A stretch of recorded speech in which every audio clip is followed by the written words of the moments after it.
Welcome to Stuck in My Mind podcast, the show where we dive into the mind of a regular guy on his road to self-discovery. You'll hear everyday people just like you share the latest topics, personal stories, and things they've learned along the way. And now, please welcome your host, Wise.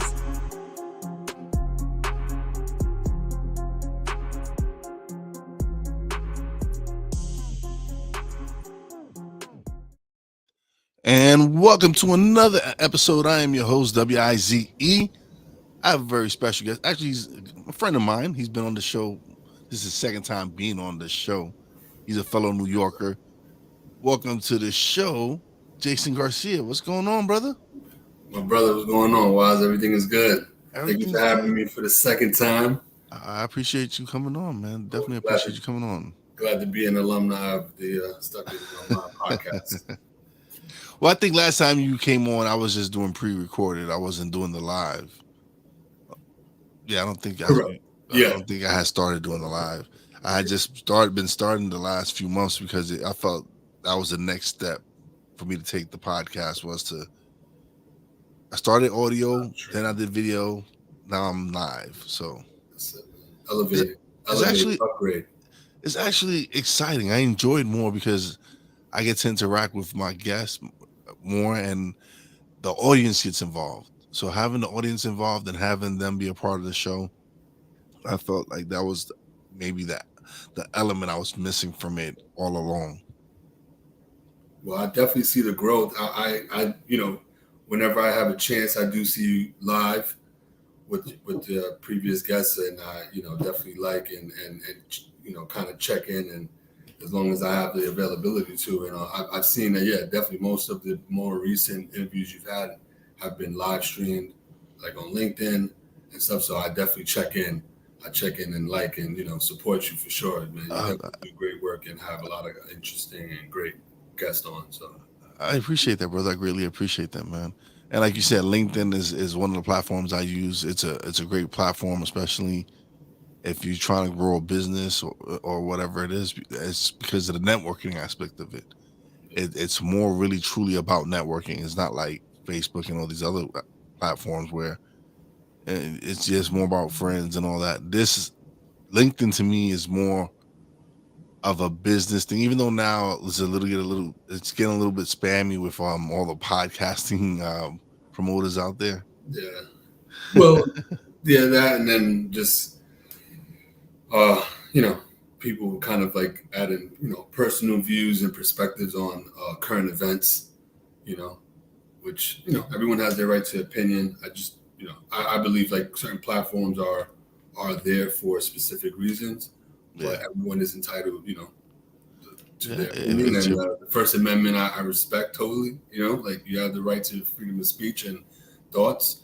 LinkedIn is a little bit more like tailored to like the business and networking world where, you can definitely meet more people that are like-minded when it comes to it versus like Facebook, Instagram is more kind of exactly what it is, social. Yeah. Yes. I just, for the record, I have no other social media platform other than LinkedIn. And I enjoy using LinkedIn. I've made some great connections through LinkedIn.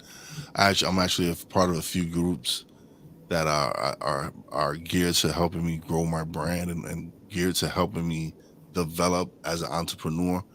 So these are things that being an entrepreneur you need to do is network. Networking is key. Absolutely. Well, you definitely network with a lot more, like I said, like-minded people than Facebook or IG. And nothing against those platforms. I think it's more recreational, where LinkedIn is, you definitely could find some people that you can build with, and you can be the person that is with the smarter people in the room to help you elevate, and then you can. And I think that was part of our conversation last time, being the smartest person in the room. Yeah.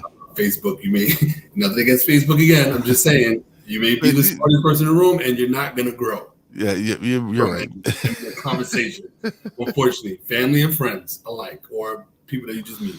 And nothing against my family. No. Listen. I got some amazing friends on Facebook that I network, but again, I've met them through podcasting. They're podcasters, or they're a part of Yeah. a lot of the groups that I am geared toward. Like I use them for what these things are, tools. Yeah. I use them to help promote the podcast, promote whatever I'm doing, or promote whatever my friends are doing. So I use it for what it really is meant to, at least for me, what it's meant to be. It's used as, and it's a tool, it's an asset to help grow your brand. So you should, as a content creator, you should be able to post everywhere: Instagram, Absolutely. TikTok, LinkedIn, Twitch, whatever. Because right now I'm going live to 8 different locations because you never know where someone can watch you from. So Absolutely. No, that's listen, man. I see the growth. I'm excited for you. This is like another step up of broadening, your brand and your platform expansion. That's all business moves, man. You're making a lot of moves to keep pushing. So I see it, I admire it, I respect it. Keep doing your thing, man. I'll keep supporting for sure. appreciate it, brother. But let's talk a little bit about you, man. You from NYC, for like I said, a fellow New Yorker. You from the hood. You went into the military. Yes. You came back, got your degree and all that. You're an example of someone who's come from the hood and has worked hard for where to get to where he's at right now. And Absolutely. and right now you just started a new position.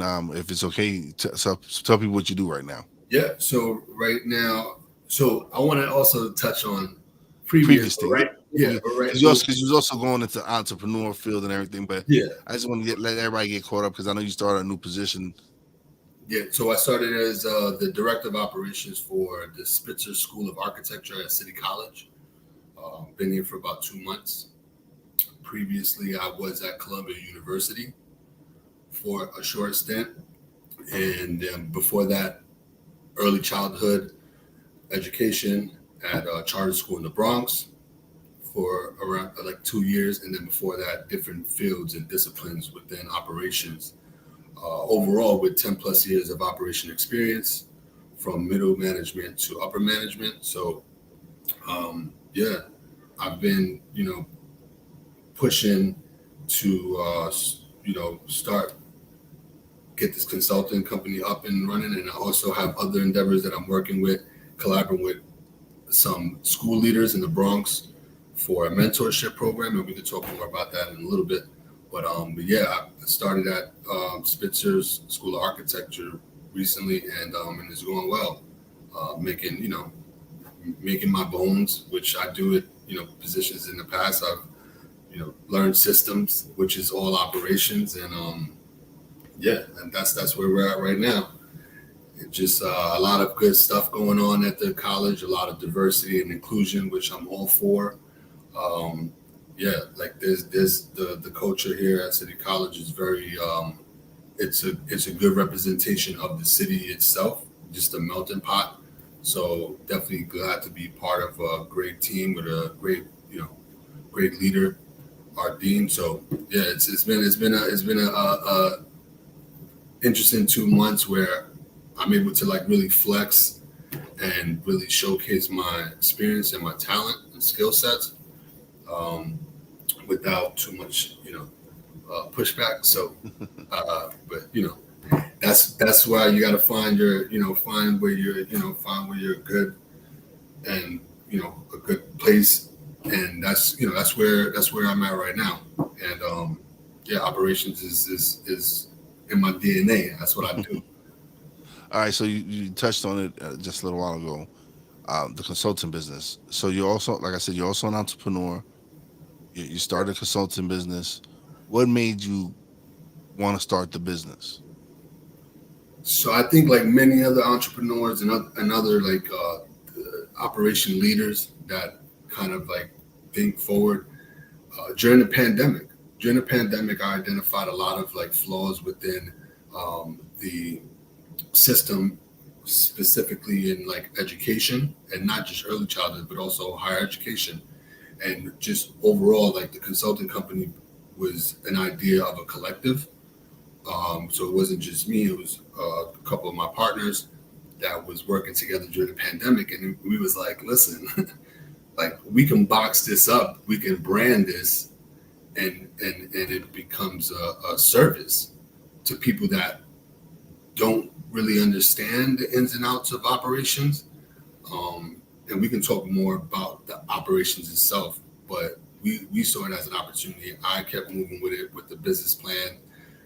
I'm kind of like a locked in tunnel vision kind of person. Once I got my mind set on something, I'm pretty much going for it. A few bumps in the road because, of course, with having your own company, you need to, have certain licenses.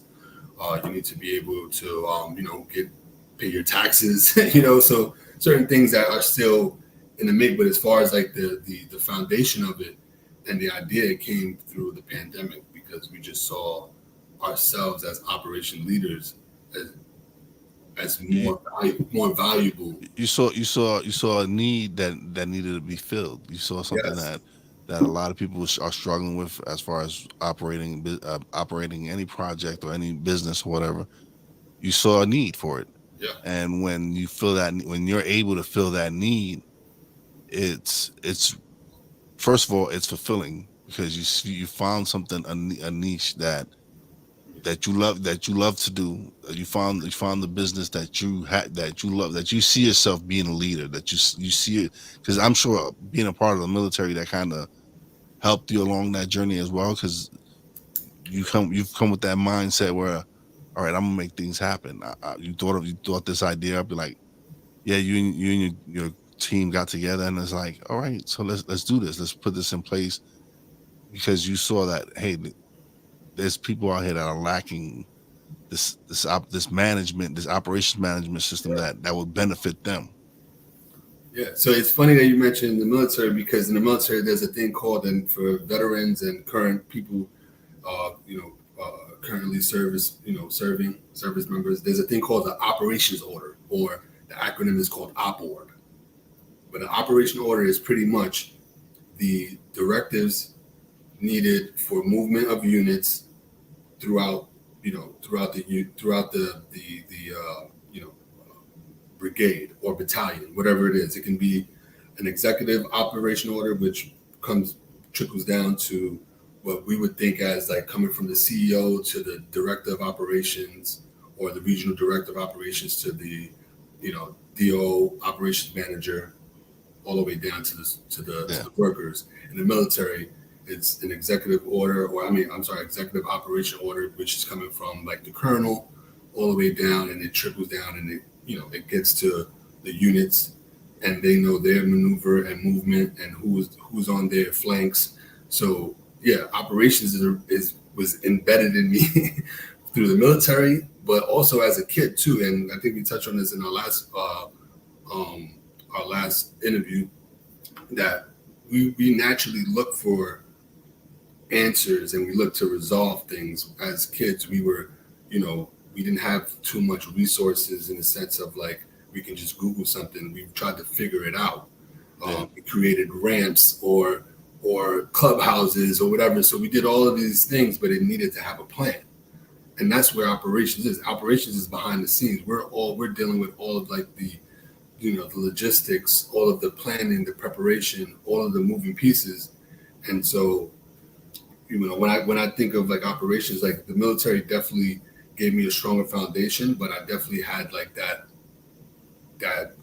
DNA of operations in me as a young kid, because I always looked for a solution to a problem. Like I never came to a problem with another problem, or like came with no solution. Like, oh, I don't know. It's like I'm sitting there like trying to figure it out before I even say anything. So at least it is good, or like pros and cons of and this is where as kids you don't really know that you're brainstorming, but we all trying to figure stuff out. Like, how can I do this with not getting caught by my parents? All that, right? It's all operations, all how you approach something, how you looking at it, the totality, looking at the risks and the opportunities, the threats, and the what can go wrong and how to pivot. That's all operations. So I just want to add this thing as a funny mention from my dean, which is now my manager and supervisor. She She said, Jason, you always have a solution for every problem. I love it. And I was like, that's operations, right? Coming with solutions, coming to solve a problem, right? If there's a problem, operations is trying to figure it out, and they're looking at their resources and who they can use, what tools they have to be able to resolve this problem. You never come with a problem. Operations leaders should never come to the table with a problem. They should be coming with solutions, more than one. Let's figure it out. So Awesome. All right, so you had mentioned something that you're working with some leaders in the Bronx. You're starting a mentorship program. What inspired you to start that mentorship program? So two things, well, probably three, but I'm going to start with the main thing is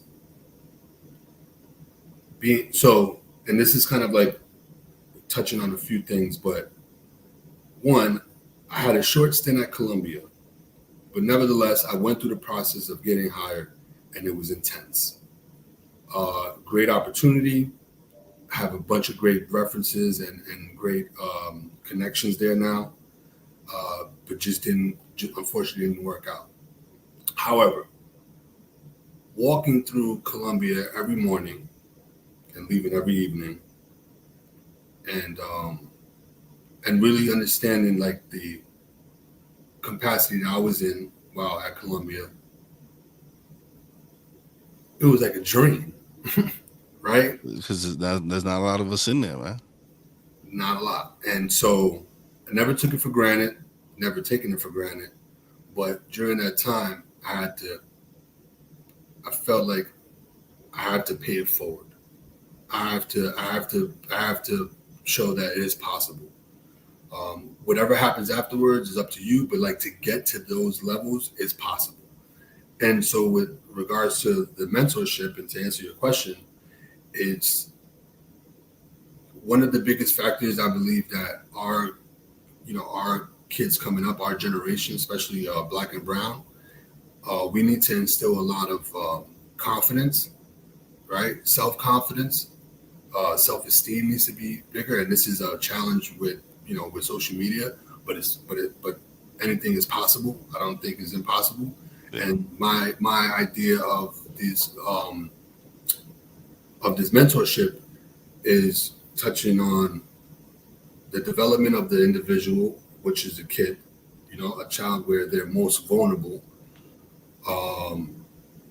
and then touching on their passions, right? Really trying to help them gear towards where their love of work is, whatever it is, whether you love, singing, love music, love drawing, love sports, right? And helping them prepare, working with their schools, because this is a partnership of the educational institution, because they're working on one piece of the development, which is the academics. We're looking at the other part, the emotional part, the real part, the personal development, the real part, the part is, because if you think about it, if we would have started off with some type of mentorship growing up of professionals, of people in the business and different businesses and all that, it would be completely different, because they could tell us the whole perspective of what to expect in life and a real job and all that. Not where we were programmed to be like, you need to get a job, get an education, go to school, get your degree, go to a job, work there 30, 40 years, and retire from said job. There's no such thing now. There's no retirement, there's no pension funds, there's none of this. Exactly. That system, that programming doesn't work. Yeah. It's doing more bad than good. Mm-hmm. It's just creating, again, lack of a better term, foot soldiers, or just like pay taxes, live, and die. And I think we touched on that too. Last time, of like not being afraid to go for your passions, and not being afraid to, to take that risk, right? What do you have to lose? If it's something that you really enjoy, then the risk is worth it, because it's like, all right, well, You know, how they say it, if I shoot for the moon, I still land with the stars, right? No, it's not even. It's you can still become successful. I had a show the other day with this young lady. She was amazing. She's a podcast host, and she only strictly does audio.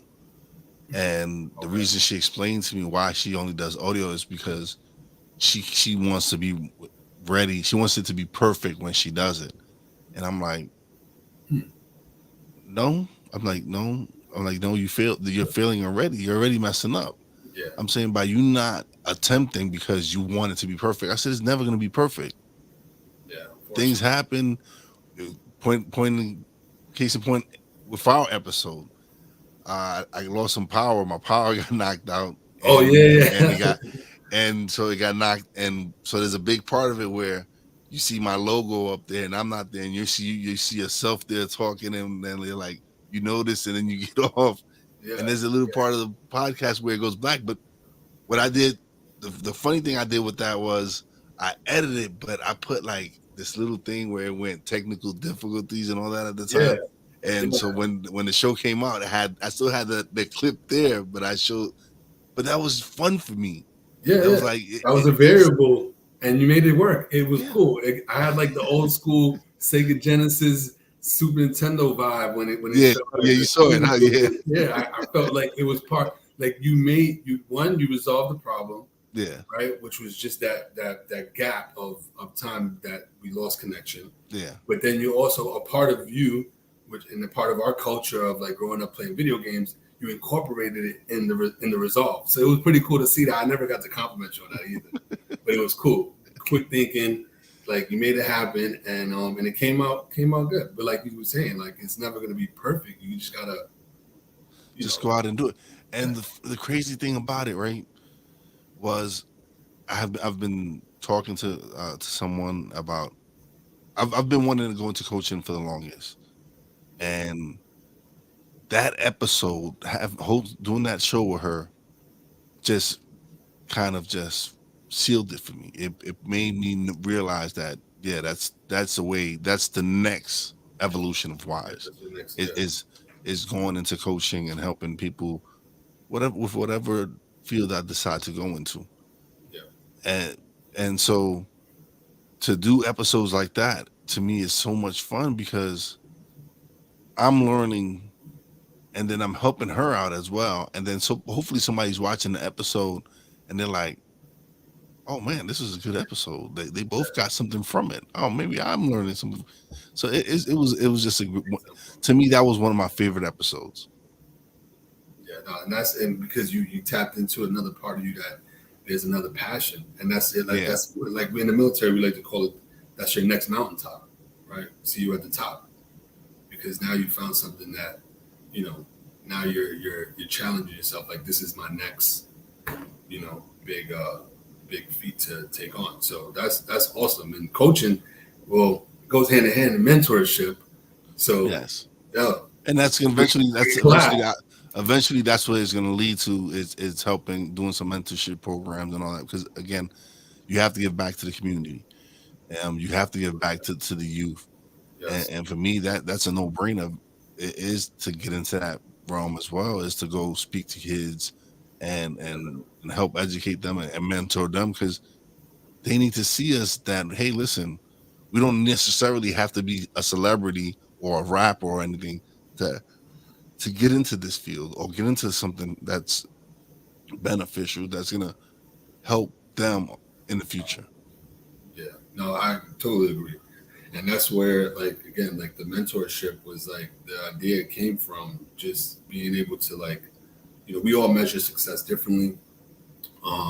But like given my circumstances and like my background and like yours, we come from like, inner city, very, very impoverished neighborhoods. Yeah. Like that's for a fact. Like I remember the tough upcoming, you remember the tough upcoming and yeah, like those that know, especially that know me from my neighborhood, those that know, it wasn't easy. But so with that, with having this success, and I measure success based on some accolades, but I'm also measuring it like I'm 38 years old. You make it sound like that's old, man. You still young, No, but that's what I'm saying. You got a few years to catch up to me. That's Man. exactly. See, you got it. That's exactly. I'm 38 years old, but where I come from, No, a lot of us, we made it. a lot of us didn't see 21. A That's lot of people I know did not see 21. A lot of so no, it's for a blessing. It's a blessing for us to reach this age to actually start seeing grays on our beards and stuff like that, man. I would never think. That's why, so as for us, we've almost we would normalized it where it was like, oh, making it to 18, 21 was a celebration. Success, yes, it was. More of a survival milestone than it was a birthday.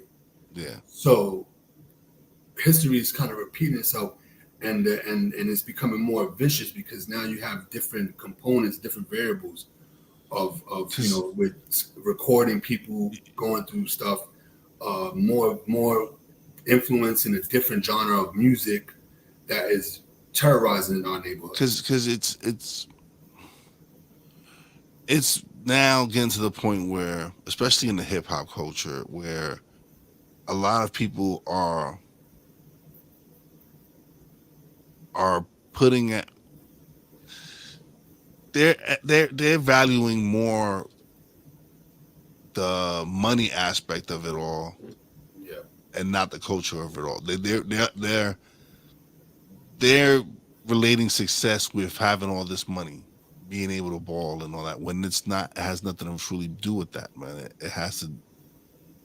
And for me, success is not having all this money, because regardless, even if you have all this money, you still have problems. It's more money, more problems. Yep. And so for me, the success is being able to impact someone's life. Yeah, exactly. Being able to touch one person's life. If I'm able to do that with each episode, I'm doing what I'm supposed to do. That to me is success. That speaks volumes, because you've touched someone's life and you're going to be with them for the rest of their lives. Yeah, it's gonna, your words, it's gonna resonate. It's gonna resonate with them. It's gonna help answer questions. Sometimes just listening and understanding that, for one, you're not the only one. We're we look at our struggles from of course a personal lens, but there's so many more people out there going through a lot more. Yeah, right? Everybody has their story. Everybody has their struggle. Everybody has their story. My story isn't bigger than anybody else's, but it's my story. Yep. It's helped what's molded me into the man that I am today. Like, with everything that's gone on in my life, all the struggles, all the loss that I've suffered, someone was like, do you regret going through what you went through? And my answer was no, because I wouldn't wish a lot of the things that happened to me on anyone. Yeah. But it's what molded me into who I am now, and it's what's helping me grow. It's what drives me to want to continue to learn and grow. And so, no, I don't regret what's happened in my life. It was meant to be. But would I wish it on anyone? Absolutely not. That's it. And that's where the coaching and mentorship, you being the perfect person to be that messenger and use your own experience as, look how successful you, and this is, again, we measure success differently. Yeah. But some, our people are starting to especially the kids, they feel hopeless. And not all. Some kids are going to be great. They're going to be in better positions. But for those that are not, we need to catch them before they slip through the cracks. So, So I can't wait to get the mentorship, working with the school leaders that I'm working with in the Bronx, because I'm definitely going to call you up to come over and speak to the kids. We can collab and work something out where you can come over and you can show, listen. You can give them. I can give them. I can show them how to start their own podcast, man. And That's what I'm saying. That was part of the thing I was saying. Like emotional, financial literacy, STEM. There's a list of things there's that different things that mentorship is going to provide. yeah, listen, I'm you can That's this is awesome. video, this right here, this is proof right here. This is evidence. That's Yes, I have volunteered. If Jason calls me and says, "Hey, I need you to come down and speak to these kids," I am there. That's it. So Man. so I am a man of my word. So whoever's watching this and everybody who sees the video later on, That's it. know that I have agreed to be a part of this mentorship program because you have to give back. Absolutely, man. There's no doubt you have to give back and help kids out and help grow your community and help them find avenues to get out that don't detail that you don't necessarily just have to play sports or do music or do movies or whatever. There's other things out there you can do. Absolutely, and that's where, like, you know, and no, like it's gonna be tough. You know, like it's gonna suck. Like I remember, like, you know, being a kid and be like, damn, man, I wish I had this, I wish I had that, and then to think now as grown, wise man, you know, we like that doesn't fulfill happiness. That whole happiness, right? All of that. But that's what they have you to believe. If you have the more stuff you have, the happier you're supposed to be. That's not true. It's not true because it's the little things in life that you need to appreciate. Yeah. So it's not the most stuff. It's not the one who has the most stuff. Because look at some of these celebrities and famous people who have committed suicide. Yeah. That's because another thing too. I was going to touch on too. That's going to be incorporated. Mental health for the kids. Because it's something that we're not taught, especially men from Black and Brown. We're taught that, oh, we need to be strong. You can't show your feelings, you can't show your emotions, whatever it is. But what we forget that is that we're human. We're just like everyone else. We bleed, we suffer, we have our days where we're depressed, where we're down. So it's been ingrained in us that we shouldn't seek help when it's the complete opposite. You find yourself a counselor to speak to so you can let some of that out. Find yourself a mentor or a coach, someone you can talk to, and you don't. One of the reasons we don't speak to people we know is because we don't want to be judged by them. Yeah. See, we don't want to be judged like, oh man, because especially in Black and Brown, they're like, oh, you're crazy. You're seeing a psychiatrist. You're seeing a what? You're crazy. Oh man, I can't mess with you. They start labeling you and they start putting a stigmatism on you that just because you're speaking to someone for your mental well-being, that there's something wrong with you. Yeah. No, it was that's a whole fact. Like that's where like that stigma has to like stop. Like I started getting like more in tuned into like letting go of things when like around when my son was born, my first son. I was like, yeah, I can't hold on to certain baggage. That's what I called it. Like whether it was like, you know, disagreement that I had with somebody in the neighborhood, like back, you know, when I was younger, like, because I'm not gonna lie, I definitely held grudges when I was younger. You know, like if it was on, it was on, until it wasn't. You know, like whatever that meant. But I was definitely ready to go out every day and fight the same person every day because that's the way I was raised. But on the flip side, I didn't even want to do that. Like I didn't want to do it. Like, you know, after a while, I was like, yo, all right, you got the L. I mean, or you got the W, or I got the L, whatever. But, you know, growing up, it was like, no, you're gonna keep on fighting them. You're gonna keep on letting, you know, you can't let no one continue. So I grew up with that mentality, and then once I got older, I'm like, I'm not gonna, you know, have my son inherit that kind of mindset. You know, you can defend yourself, but you're also gonna be able to say, listen, like, this ain't for me. Yeah. You know, like I'm not gonna go down this path. Like that's why I told I always tell my kids, I'm working hard to make sure. And this is like cliche, like everyone, like you work hard to give them a better life, but I want to give them a better life with values, not just give them everything that I didn't have. That's not what I'm doing. That's not what I was trying to do. But, you know, like kind of going back to what you were saying of just like, like being able to express yourself. Like there's nothing wrong with saying, listen, man, like this, I'm messed up, like, but you have to, make sure that who you confine in, you can trust. And in the past, if you've confided in the wrong person and they broke that trust, it's hard to trust again, right? Especially with things that you feel like you said are going to people going to pass judgment or judge you for. That's why you. That's why you seek someone that you don't know. Yeah, you, not you, biased. you go find that therapist or somebody or whoever it is, and and you speak to them, man. This to me, it was seeking help was the best thing I could have done for myself. I don't know where I would have been at had I not sought the help that I needed. And so, from to me, it's I preach it all the time, man. When I'm on the show, talking about mental health, talking about if you need help, if you want to send me a message, and if you want to send me a message with what you're going through, I'm more than happy to read it, and I will reply to it.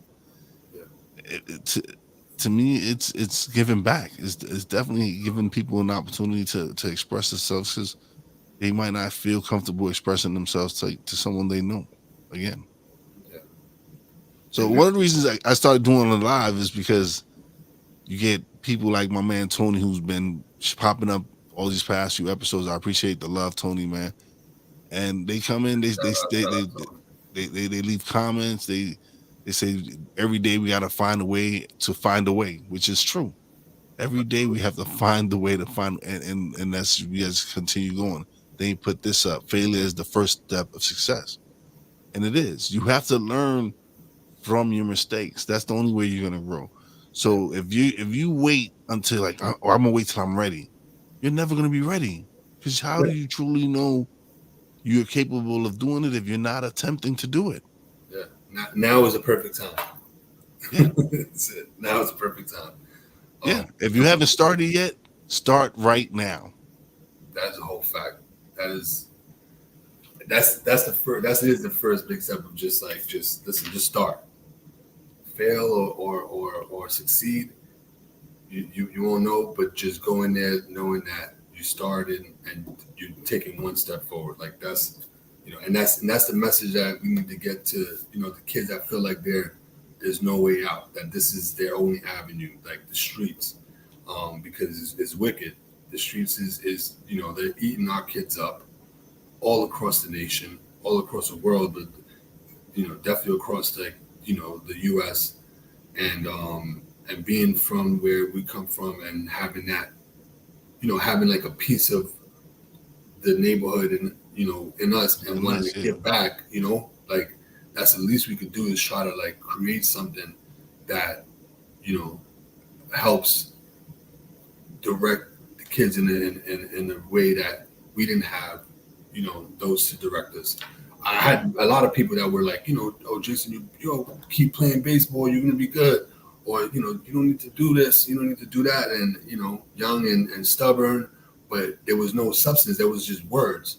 But like with this mentorship, actually showing, like like if we got to make house calls, we gonna be like, listen, mom, dad, like we're with the after school program, the mentorship, we're not trying to like, because we're not trying to like look for anything. We're trying to direct and redirect rather the kids, the youth, especially like our young black and brown, boys and girls. Like we need to be more proactive in the process of their development and not just sit back and be a spectator and say, oh damn, you see what happened? You see this? Like, because you think about it, more proactive, we well, if you think about it, all they think is that they need to either dribble a ball, shoot a ball, whatever, pass a ball, or be able to sing or act to be able to be successful, and that's far from the truth, man.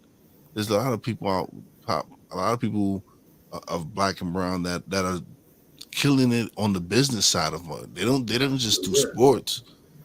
They don't do just they're just not here to entertain.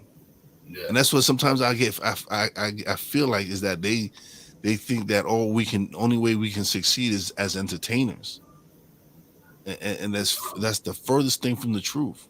We're here we have some great educators. We have some great business minds. We have people out there doing some amazing things that are not just celebrities. Yeah, that's a fact. So working where I work now, which is this is one of the most highly decorated architect schools in in New York. Of course, next to like Columbia, they have an architect department, but like we're one of the most decorated, and the diversity here is amazing. Like there's some amazing Spanish and Black and South American, Asian architects here, future architects. So that's another avenue, right? No one thinks architect, and I find architecture to be something that I'm starting to respect and love because it's the behind the scenes. I love the behind the scenes. That's what operations is. Operations is essentially all the staging and everything. And so I say that to say that, I could have been a baseball player, yes, absolutely, and more likely, a really good one. Humbly bragging, but it was definitely there in the cards. Unfortunately, the path didn't work out, but I found something else that is just equally that I love, which is operations. Yeah, And it's a profession that is very broad, in the sense that every business, company, organization, institution has an operations department, has an operations leader, so you can make a honest, good living, and grow from it as well. So I guess my point is like there's more, like you were saying, there's more than just what the cliche of like, if you're this color, you can shoot a basketball. If you're this color, you can, hit a baseball. If you look like this, then you can be a model, right? Or if you try to look into entertaining rather than. and there's nothing wrong. Listen, there's nothing wrong with those things. Absolutely. There's nothing wrong with that. But we just need to let it be known that there are other lanes for us. These are not the only lanes that are meant for us. There's lanes. If you want to go into politics, go into politics. If you want to go into media, then fine. But find what lane makes you happy. Yeah. That's one of the keys, is being able to find your lane and find what makes you happy. Find that passion. Find that walk in your purpose. And listen, a lot of us don't have that privilege and being able to identify sooner. But like again, having this mentorship part of the agenda, and I'll send you like the layout after the meeting that I have with the school leader tomorrow. Awesome.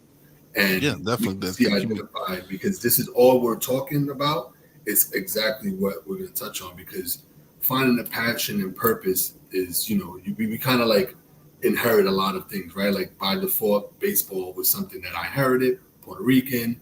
My dad played baseball. Yeah, my same thing with me. My dad played baseball. My brothers played baseball. Yeah. I played baseball through high school and everything. But it wasn't. But I still loved. I loved it. Yeah, my parents, my mom and dad, they didn't force it upon me. But seeing my brothers and them play, I love to play the sport. Like I love football, right? But my first true love is baseball. Yeah, it's just it's in our blood. It's in our DNA. Yeah. And so, but I knew that that's not what I wanted to be. I knew, and I love, and I just, and it wasn't that I wasn't good. I could ball, but it was just that I wasn't dedicated like someone else. There was other people that were much more dedicated. And to me, I just enjoyed playing the sport, but I didn't love it enough to where I wanted it to be my career. Because if that was the case, then I would have been a baseball player. But for me, I knew I didn't have the dedication to play baseball, because I just loved it. I just loved to play it. I didn't see myself playing it to get paid. Yeah, I just loved playing ball. I saw myself in Yankee Stadium.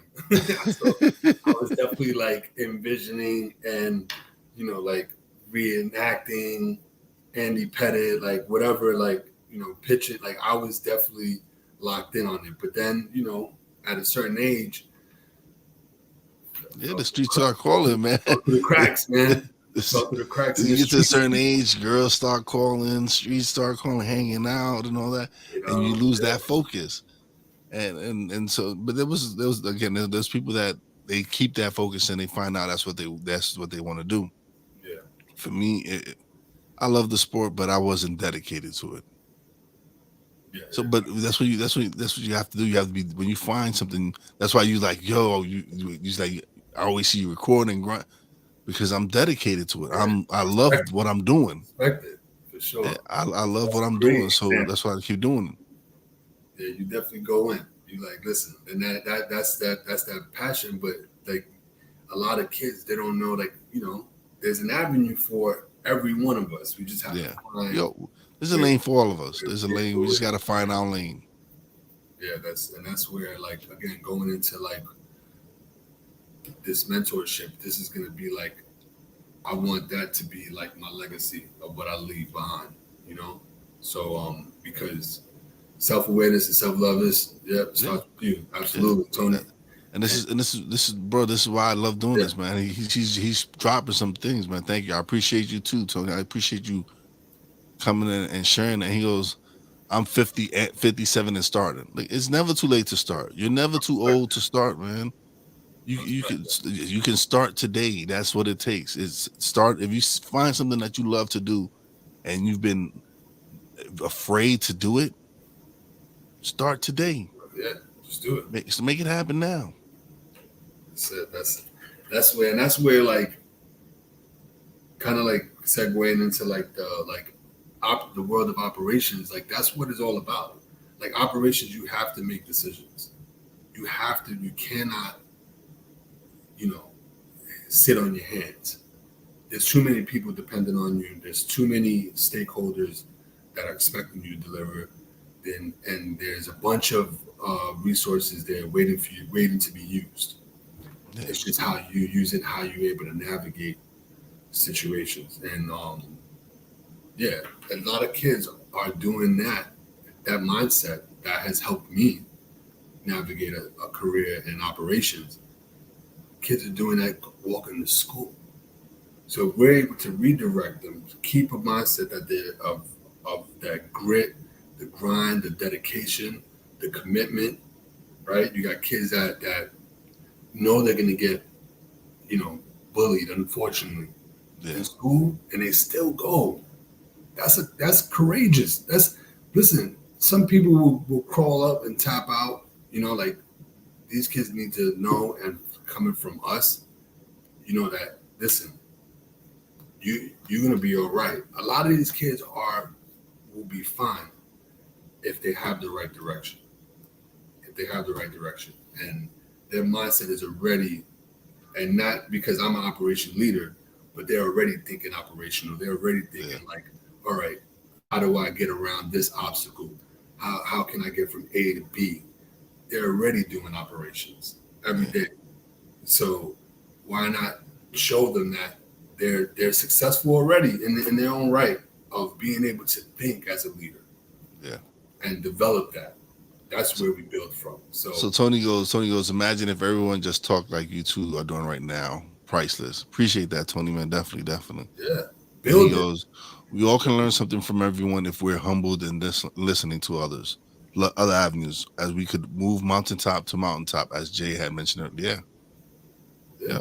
And yeah, iron does sharpen iron, man. That's the only way you're going to improve is by sharpening that iron, definitely. And a lot of these little kids, as we were once, and had to navigate certain situations in a different generation and an era, they're tough as iron. Yeah, These kids like they're the future. We're it's our responsibility and obligation to develop them. yep. Right? Shame on us if we don't. So one of his favorite quotes is, "You can't be great to start. You must start to be great." Absolutely, I agree with that 100%. Is Absolutely. you can't expect that. And I didn't expect, like when I first started, I didn't expect to be good. Like I didn't even know I had a voice. I didn't know I was gonna love it the way I do. But the only way I improve is by me continuously doing it. That's why when you say you go hard at is because with each episode I'm improving. Every time I get behind this mic, I'm learning something new or I feel I gain more confidence.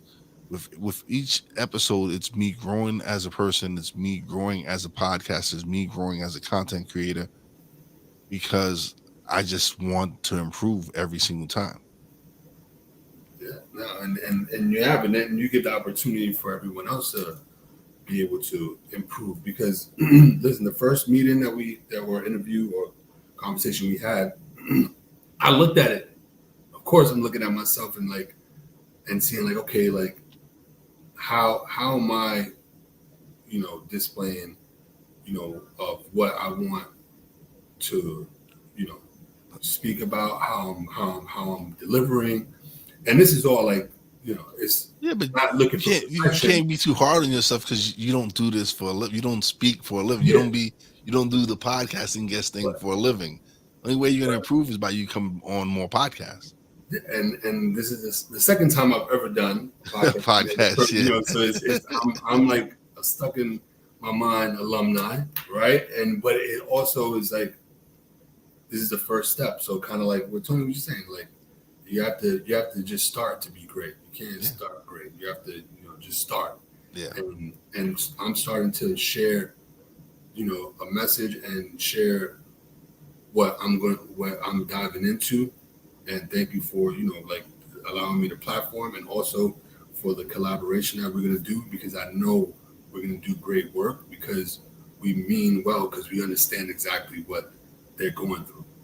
And Like, brother, if there's a kid go ahead. like I said, man, count me in. I'm in. Yeah. There's no question that I'm down and I'm willing to collaborate with you and do that because we have to give back, man. We have to make sure we give back and we help and the only way we're going to be rewarded is by servicing others. So being able to help other people, uplift them, it's only going to lift us up, especially as far as fulfilling yourself inside, like being able to feel good about yourself. Hey, like, listen, I feel great, and not do it for clout. Like being able to be a mentor to someone and help someone. To me, the part that I'm able to uplift them and help them is one of the most fulfilling parts about it for me. Yeah, absolutely, man. Like you, we're doing that kind of work is tough work, because some individuals, both kids and adults alike, have very very thick walls between a lot of what we're trying to reach to show them, like, look how great you are. um you know s- speaking certain things into existence, and helping them you know maintain their inner voice. And I think I know we touched on this last time in our last Yeah, conversation, of speaking to yourself in the right context, in the right the right way. the You right have to be real nice to yourself, man. You have to, like one of the things I posted before was, we say real horrible things to ourselves. We say yeah, some real nasty yeah. things to ourselves, We're and we don't silently our real. own worst critics. Yeah, we like some of us talk really harsh to ourselves. Like you don't show yourself no kind of love, and what that really does to you is really defeats you. It beats you up, man. When especially when it's coming from yourself. Like Yeah, that, imagine if you just would say positive, nice things to yourself every morning that you woke up. How would that would make you feel? I know I feel great when I do it. yeah, When I talk to myself and say, "Boy, you are great. yeah. You magnificent. I love you." Or in the morning, like, let's have a powerful day, or Yeah. let's like what's on the agenda. Let's if we're not one of these down, we're good. And definitely that is a fact, because that the subconscious is going to absorb all of that negative talk, and is going to Yep. start planting like bad seeds in your head, and then that comes in the shape of doubt and self-hatred and stuff. And kind of going back to what Tony had put out there, self-awareness and self-love is important. Like Tony, that's huge. Tony's dropping some gems Yeah, in for the real, chat, man. man. He going when you align with your inner joy and peace, your passion will bring you abundance. Absolutely, Yo, absolutely, man. And Tony, I'm straight up, man. If you want me to help you, let me know. Reach out to me. Send me an email. You can reach me at our realwiseproductions@gmail.com. Just shoot me an email about when you want to link up. So I'm serious, brother. If you really want me to help you with that audio issue and all that, just hit me up. Yeah, man. That's love, man. That's what I'm saying. It's all like building. That's what the motto is. Building. You know, we've done enough destroying already.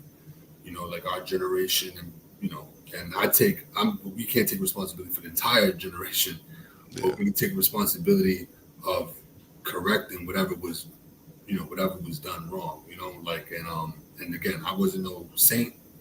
I played a role in We listen. a lot of bad It's the decisions. past. It's the past. Yeah. I'm Now, saying we don't dwell on that because where we come from, we had to do what we had to do to survive. That's point yeah, blank.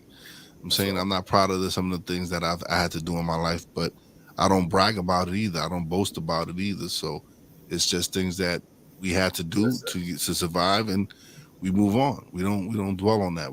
That was the past. We leave that back there. Right. That's just who we used to be. That is not who we are now. And that's one of the things that we need to start realizing, especially our brothers and sisters who've been Yeah. incarcerated.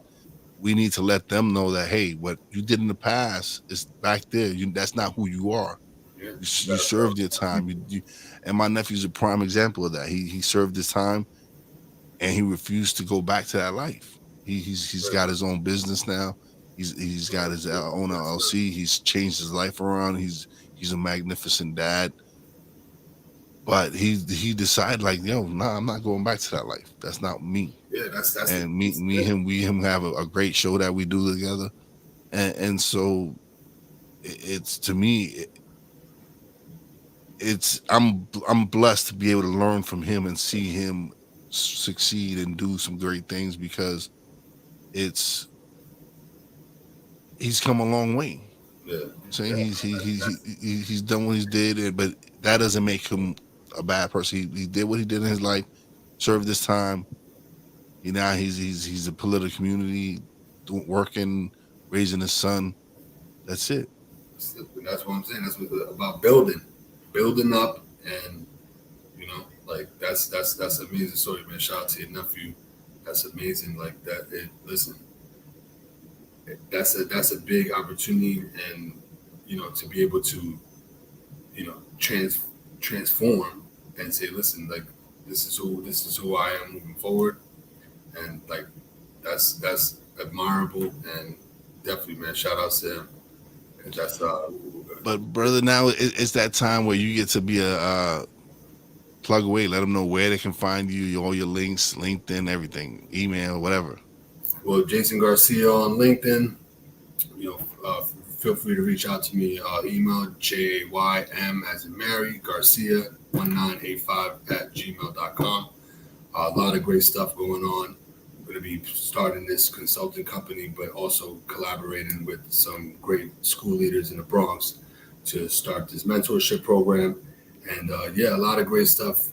And I'm all over LinkedIn. And Wise, again, thank you for having me. Appreciate you. Yeah, man. Listen, as soon as you get done with that meeting, hit me up. Let me know what we got to do to get this going, and I definitely would love to be a part of it and to help you get it going, and whatever I can do to help, man, just let me know. Absolutely, definitely. We're gonna link up. I got your information, so we're definitely gonna link up, and I'll get you updated to like what's going on, and yeah, it's gonna be some great work, man. Yeah, don't leave just yet though. We're gonna chat a little bit after. All All right, right, hold on. All right, so thank you to my man Jason Garcia for coming through. Always a pleasure having him. So now it is time for shout outs. Big shout out to everybody in the chat, man. Tony, thank you for the gems you were dropping today, brother. Greatly appreciate that, man. You came through as always. Facebook user, I don't know if it's Obimi or whoever, one of my regulars, Tony, whatever. I know it's one of you guys that regularly definitely come through and share some love. I appreciate that. Big shout out to my nephew Bobby J, my partner Brandy J. What's going on? Real Wise fam. Big shout out to my boss lady Fina. Love you and appreciate you, baby.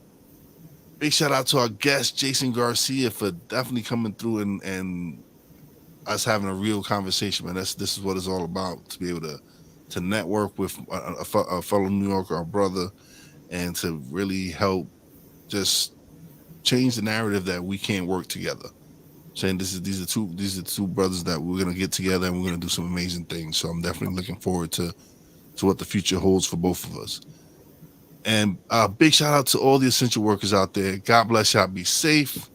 You know, the boy Wise does it. Peace out. Thanks for listening. Listen on iTunes, Podbean, Spotify, and TuneIn. Find us on social media on Twitter at @wise_b_blunt, Instagram at @wise_b_blunt, and a Facebook fan page, www.facebook.com/wise76. Check back soon for new episodes. Until next time, peace out.